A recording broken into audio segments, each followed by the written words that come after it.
वो फरवरी और अब फरवरी तक ये जितने अवार्ड्स हुए हैं, आई थिंक ये एक ऐसा अवार्ड है जो मेरे 30 साल के करियर को पूरा इनकैप्सुलेट करता है और रिकग्नाइज करता है और अप्रिशिएट करता है इतने सालों का जो काम रहा है। और मैं समझती हूँ मैं उन लकी आर्टिस्ट में से हूँ जहाँ मेरे कमर्शियल हिट्स भी रहे हैं और अवार्ड विनिंग फिल्म्स भी रही हैं, जाके सत्ता हुए, शूल हुए, गुलाम मुस्तफ़ा, अक्स, ये सब अवार्ड विनिंग फिल्म्स रहे हैं। सत्ता तो मधुर भंडारकर जी की।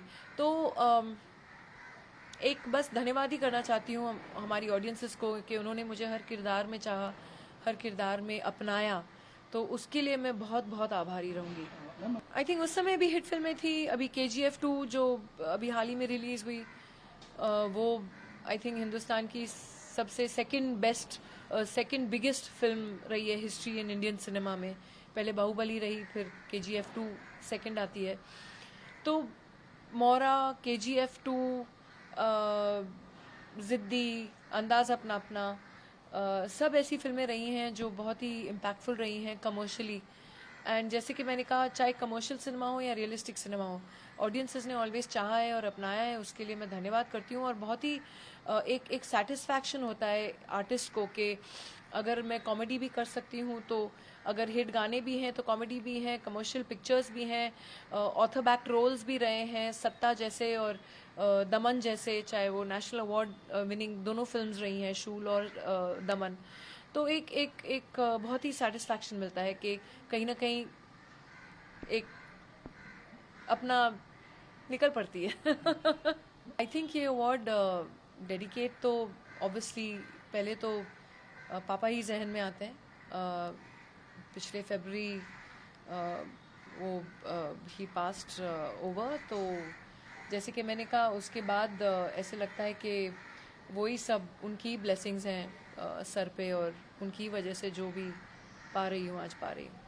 आई थिंक पठान ने हम सबको एक मौका दिया है हमारी इंडस्ट्री को फिर से सेलिब्रेट करने का, और I think really hats off to them.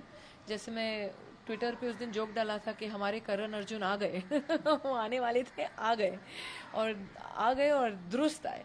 तो मैं बहुत खुश हूँ उनके लिए, and I think it is fantastic जिस तरीके से पठान का रिस्पॉन्स रहा है।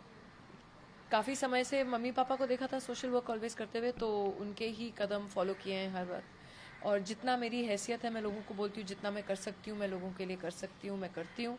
और कोशिश यही रहती है कि किसी की भी ज़िंदगी में एक मुस्कुराहट ले आए, तो समझती हूँ कि एक सेटिस्फैक्शन मिल जाता है। फैंस को यही बोलती हूँ कि अवार्ड के लिए धन्यवाद, और जिस तरीके से मैं ज़िंदगी को लेती हूँ कि ऑलवेज़ कोशिश कीजिए हर एक अपने छोटे मौके से, चाहे जितनी भी जिसकी भी हैसियत हो, कि हमें अगर ऊपर वाले ने इतना दिया है तो हम कोशिश करें कि कहीं ना कहीं किसी की ज़िंदगी बना सकें अपने ही ढंग में, अपनी ही ये नहीं कि चादर से ज़्यादा पैर फैलाएं, लेकिन जितने हमारे से हो सकता है करें। And I have always work for the girl child and for the empowerment of women.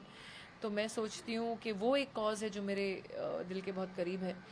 तो ज़रूर लोगों को भी मैं ये प्रार्थना करती हूँ कि सिर्फ कुछ लोगों के ऊपर ये रिस्पॉन्सिबिलिटी मत छोड़िए। ये जो दुनिया है, ये जो हमारी आगे वाली पीढ़ी है, वो हमारे ही बच्चे हैं और हमें ही उनके लिए एक बेटर प्लैनेट छोड़ के जाना है। तो आप अपने आप से सोचिए कि ये मेरा ही प्लैनेट है और हम अपने बच्चों के लिए ये इसको सौंप के जा रहे हैं, तो उसको थोड़ा अच्छा बना के जाएं। मैं बहुत धन्यवाद करना चाहती हूँ कि मेरा काम अप्रिशिएट हुआ है, और बस मैं मेहनत और करूँगी। 2 वर्ड्स में नहीं डिस्क्राइब हो सकता, it's just wonderful. Thank you guys.